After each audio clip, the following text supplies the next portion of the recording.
একটি সেফটি ট্যাঙ্কে লেবাররা কাজ করার সময় এই দুর্ঘটনা ঘটে। আমরা সংবাদ পেয়ে 3টি ইউনিট দ্রুত ঘটনাস্থলে চলে আসি। আমরা এসে দেখতে পাই যে 3জন ব্যক্তি তারা বিভিন্ন জায়গায় পড়ে আছে। আমরা তাৎক্ষণিক আমাদের দেশি বিদেশি আমাদের যে প্রশিক্ষণ আছে সেই অভিজ্ঞতার আলোকে আমরা অত্যাধুনিক যন্ত্র বিএসএফ এবং স্মোক ইজেক্টর ব্যবহার করে আমরা ভিতর থেকে যে কার্বন মনোক্সাইড গ্যাসটা আছে তাকে বিনষ্ট করার জন্য আমরা চেষ্টা করি।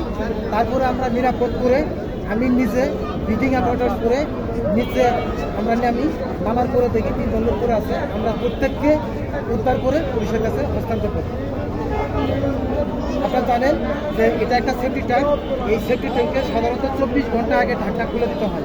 24 ঘন্টা আগে যদি ঢাকনা খুলে থাকতো তাহলে এই দুর্ঘটনা ঘটতো না বলে আমি বিশ্বাস করি। আমি প্রাথমিকভাবে ধারণা করি যে এখানে হয়তো কার্বন মনোক্সাইড গ্যাস সৃষ্টি হয়েছে, কারণ বদ্ধ করায় এই কার্বন মনোক্সাইড গ্যাসটা বেশি সৃষ্টি হয়।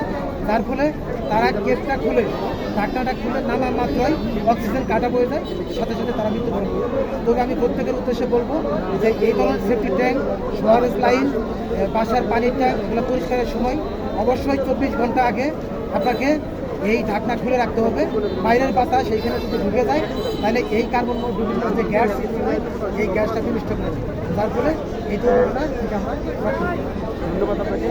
আসলে আপনারা যেমনটি শুনছিলেন এখানকার যে কর্মকর্তা রয়েছেন তারা কিন্তু